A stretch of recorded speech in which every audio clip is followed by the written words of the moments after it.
Welcome to Plates and Palates.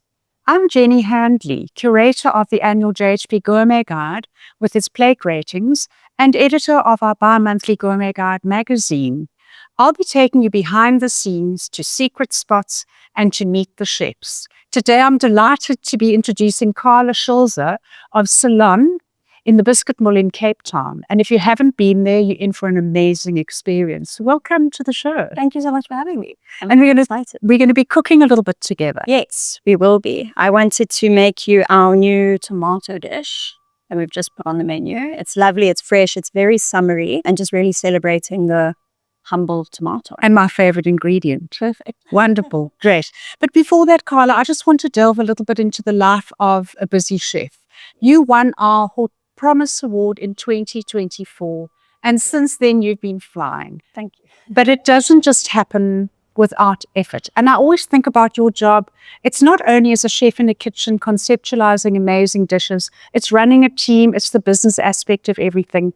What is the most challenging part of it for you? I think the most challenging part is that every day is always different, and then just the constant change, whether it's suppliers or goods you're supposed to get into, whether it's staff, you're making, and whether it's a new dish or not. But usually every day there's a system in place, but somehow how it always seems to be something new every day, So I think that's quite challenging, with the team that we have and just what we do, that it's actually quite exciting as well. Facing new challenges and how we adapt and how we change. So grateful for it as well. So I always think for a chef, we talk about keeping you on your toes, but you're literally on your feet for 16 hours of a day. So it's a relentless job, and you expect it to be creative and clever and all sorts of things. And I think for a diner, we never want to feel that you're trying too hard. And you've had such a busy season. So for me, it's not just about putting that menu together and making sure that every dish speaks to the diner. It's also about, I call it the 3 R's, which you do so well. It's rhythm, it's restraint, and it's rapport.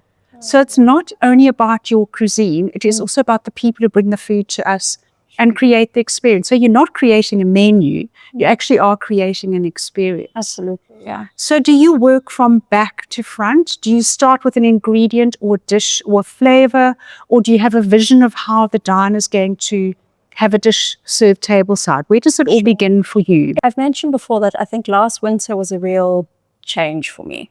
Last winter, I think something just flipped, and we were getting all these beautiful ingredients, and the quinces were coming in, citrus was booming, and I was cutting all these ingredients up, and especially the citrus, like the blood orange, and we had Thai limes coming in.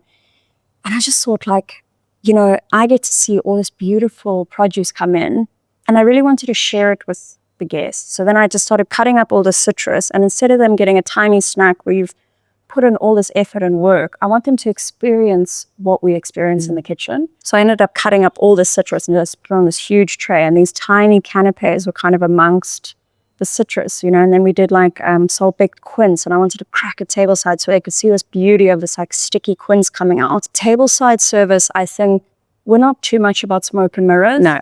It's more an authentic look at what you're eating, appreciate what you're eating, and kind of giving you an insight into what we're doing in the kitchen. With that, it also flowed into how it kind of works with the front of house. I wanted to really celebrate South African spirits, and I was like, let's put it on a trolley. Let's really make them feel like we're welcoming them into what we do. I wanted initially the cocktail list was all South African spirits, and I was like, show them the bottle, talk to them more about the spirit and stuff like that. So I think the whole flow started to become about inviting them into our space. And I think also when guests arrive, we spend more time at the restaurant than we do at our own home. So it is our home. And I want guests to feel like they're coming for an experience, but they must feel welcomed and invited. And, we are here to essentially welcome you into our space. And we want to make it an amazing experience where we're showing you what we're cooking with. We're showing you and letting you into what we do every day. And I hope that's integrated into front of house and bar and kitchen and everything in between. But I think we also have such a core family feel in our entire team. And I'd like the guests to feel that, that they leave feeling they were part of that core team. I think we do. And that's why I use the word rapport, because I think you as a chef and an artisan have a rapport with the ingredient. And it's amazing for us to actually see that ingredient and to feel it. It's such an important part of the whole. And understand. Yes. Yeah. You don't want to just get the plate. You know, there's so much more that happens behind it. Absolutely. and I think you provoke the diner to make them think a little bit more about what they're eating. Correct. That's such an important part of it. I find it a learning experience. I never walk away from a meal in your restaurant and think, oh, I haven't learned something. There's a new technique, you've used a new temperature, there's a new plating. I think that's the exciting part of it. You know, you're never standing still. Yeah. It's such a dynamic environment to work in. Yeah, it's also at the menu, you know, there's also highs and lows. You know, our snacks are, and I think it's important, it's like a symphony. I know a lot of people refer to it as that, but it really is true, you know, and our snacks are it's full of displays and it's full of fun and it's full of a bit different, you know, pouring tea and finishing with this. And your first course after your snacks, everything slows down a bit, you know, because if it was just loud, it's overwhelming. So then it's like, okay, slow down a bit, you know, light little dish to get you going into your main course, into your main menu. So it's also about that balance, which I think is so important. You know, the snacks are very punchy, they're very in season, they need to hit you with the zing. And then your first course on your main menu at the moment, you do a little garden pea and langoustine dish, but the langoustine and scallop, it's a mousse. So it's very light. It's been steamed in courgette ribbons. It's all light. So now it's like a pause and then you get the bread, which is a bit more of a punch again, you know. So I think the balance is so important and kind of taking them on that ride of. Well, I was going to say it's a little bit like a magical carpet ride. That's a very nice. It is Aladdin. No, I think it is magical. And that's, you know, that's how people perceive value in a restaurant environment. They walk away and they think, well, that was priceless. So, you know, you really are giving them quite a treat. Amazing. I think there's a lot that happens behind the scenes that we as the public don't always see. And from the trends worldwide, everybody's wanting to spend less time at the table. So you're under that pressure to provide that ride with rhythm and to make sure that there's no wasted time, but that you're not bombarding them that I've just had a dish, now they're bringing me another. So I think the intricacy of the timing is also so important. And when you're working with the food in the kitchen, that must be a hugely pressurized part of the job. It is. It definitely is. And I think it's also tricky because we have a lot of guests who want to sit there and be there for hours. You know, they couldn't wait to come. They say, no, I want to finish my pairing before the next. They just want to be there and really just enjoy it. And look, we do have some guests where it's, you know, I can feel a bit, it is a long menu, you know, so, but I think to really read and understand the guest is so important. And, you know, we're very open to, you are here for the experience. We want to make it the best it can possibly be. So to understand them, read them well is also very important. It is a people business. And it's so interesting because your team need to understand, is this first date or last date? You know, they've got to, do they need all this commentary or do I just need to leave it alone? So I think it's also, that's the fun part of it. You are actually pleasing people and making them happy and providing incredible memories. So it's very exciting. So I want to touch on the fact that you've worked with such a strong mentor in Luke Dale Roberts. And now you, in addition to enjoying that, are giving mentoring to your team. Yeah. What's the most important thing in your kitchen culture? Luke has always, since the first day, this is actually my 10th year working for him. So it's a very special year. I started when I was 19, so it's a big year. But always, staff has always come first. It was something so important to me. I was like, wow, you know, like at the time I was a test kitchen and it was doing so incredibly well. But still, the team was first. You know, nobody came before the team, not the guests, not the food. It was kind of, we were like top of the chain with staff. And I think for me, that was the most important thing that I've learned from him. Dill's my head chef. We run kitchen culture. A happy kitchen culture is our most important thing.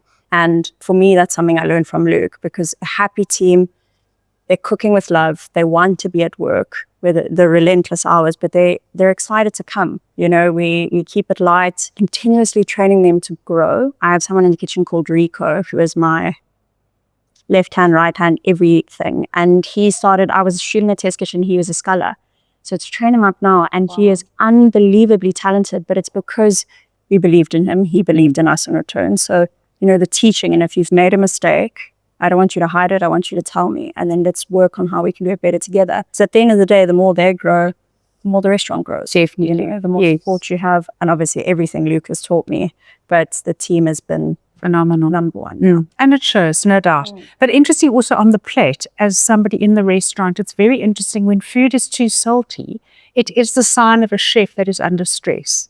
Because the first part of your taste buds that is affected when you're stressed is actually your ability to taste salt. That's the most And incredible. so when I have really salty food, I think, oh, like, what's happening in the kitchen? In the back. Yes. That's very fascinating. Yeah, but it's important. And I think that feeling confident and tasting, and does it need a bit of this, not get like, oh, stressed environment. But it's we're very firm. You've got to have, there is discipline and harmony. Yes, Very absolutely. important. That all sounds very exciting, but I am excited because I'm looking here at my favorite ingredient, and you've promised us one of your new dishes today. So this is relatively new.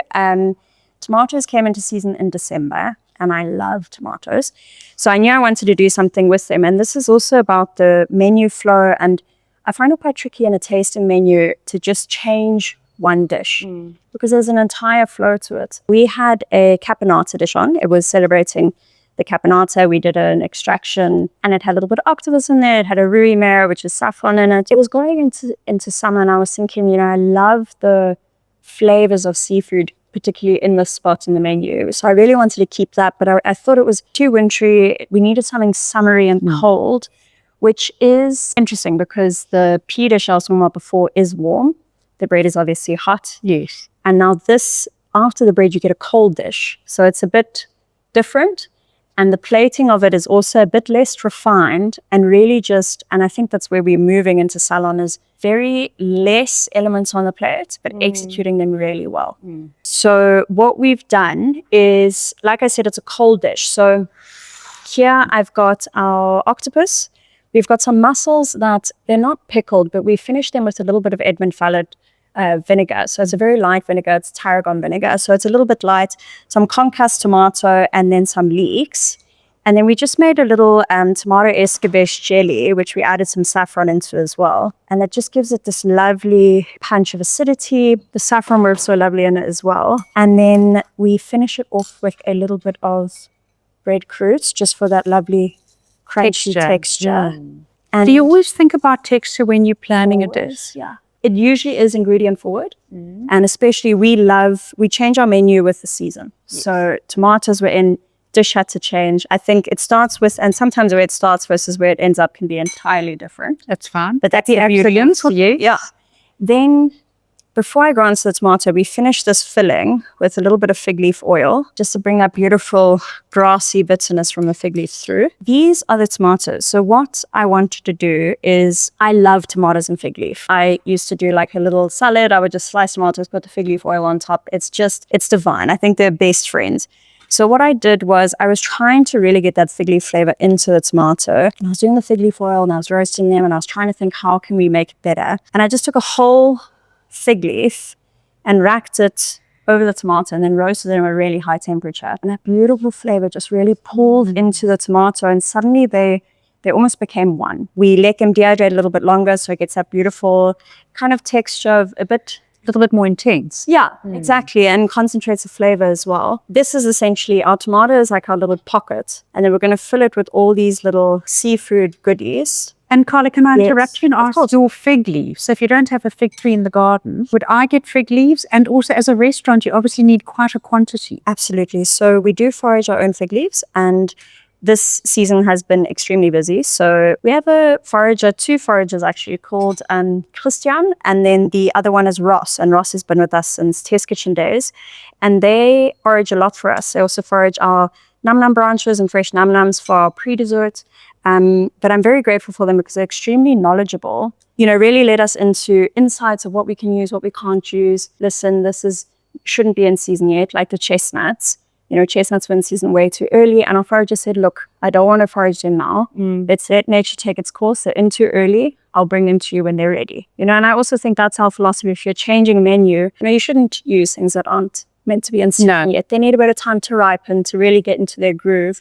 I'm so very grateful for them and what they teach us along the way, for sure. Yeah. Keeping on to that fresh seafood flavor, what we've done is we've made a little oyster veloute. taken fresh oysters, all that beautiful oyster juice that comes with it, and the cooking liquid from the mussels as well. So you have this beautiful cream element to the dish that really cuts through the acidity, the bitterness of the fig leaf oil. And then we just pop this on top of there like that. And then, like I said, very simple, but full of flavor. And tableside, that is how you get your dish. So very unassuming. You don't really know what's about to come to you. And it's kind of like quite fascinating and quite... I love it. Yeah, so this is it. But now... In fact, the simplicity of it is in fact what would entice me. Yes, and I think it's a bit...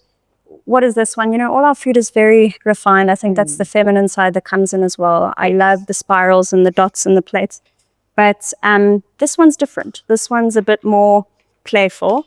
And like I said earlier, there's no smoke and mirrors really at SALON. When we do things, they're done with intention. So this is a snow. And the reason we don't just put dollops of it on the plate is because you want a tiny little bit in every single bite that you have and not just a little dollop of. So this is a fig leaf snow pesto. So we've taken fig leaves, some walnuts, a little bit of preserved lemon in there as well. And it just finishes off that oyster velouté so beautifully as well. And then you would usually serve it with the fig leaves and a little bit of nitrogen. So people really can see and understand. Quite a lot of snow there. Quite a lot of snow in South Africa, yeah. But then this will, my little canister here. So this will go our table side. This is our fig leaf roasted tomato. Like I mentioned before, really getting that fig leaf flavor into the tomato with your beautiful seafood flavor in the middle. Like again, at the restaurant, everyone's like, oh, it's an entire tomato. But when you cut into it, all these beautiful colors and flavors just come bursting out and finishing off with your fig leaf pesto snow. Oh, wow. I'm entranced. And do I get to now dig in? Please do. So happily. Please do. Ooh. Yeah. Love to hear what you think. Love it. A little bit of summer in a bowl. Fresh. Fresh little flavor. Yes. And actually quite easy to eat. I always think when something's served in a bowl, it can be tricky. Yeah, yeah. So there's all that for you to consider. The plating of the dish, what's going to work for the diner. For sure. What's going to work. For sure. Yes. And I think also it's quite, you know, you're trying to see what's in this bowl. So it's quite fun to go into a deep bowl. But, oh, yes. Now I could devour this. Absolutely good. I love, it's a hint of fig leaf. I'm not sure that everybody would know what that flavor is. It's quite different, but I love fig leaves. I put a fig leaf cocktail on. I love them. It's like a warm, grassy, beautiful flavor. So I'm a big fan. Yeah.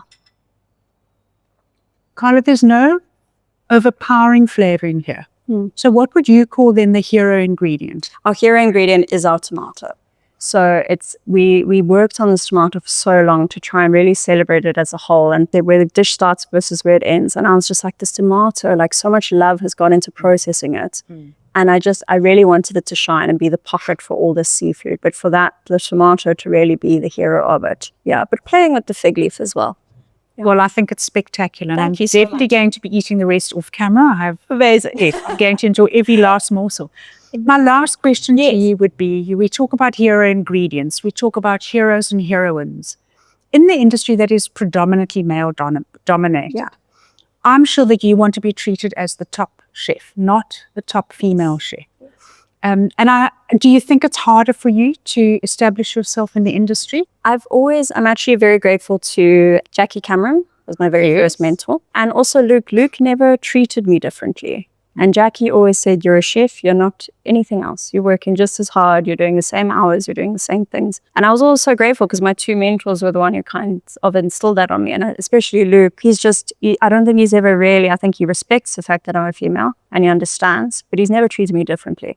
And I think that's always something I've tried to really show to our team as well. You know, there's also for male and female, it's an incredibly difficult job, incredibly rewarding job, you know, and it's tough and great for everyone involved. But I think I see more and more female chefs leading the kitchen. And I'm hoping that soon just becomes a norm. You know, it's not when it's Women's Day, oh, can we do an interview? No. Janola called us an Easter bunny the other day. I'm off for one. Yeah. No, I think you're going to be popping up every day of the year. And I just want to say thank you for creating this beautiful dish, for giving us some of your time. Absolutely. Thank you so much. And we know you're going to be heading back to Salon, and many will be following you. So keep going. Thank you so much. And we'll be Thank you for having watching me. It was closely. lovely to chat to you. Very cool. Always wonderful. Thank you. Thank you.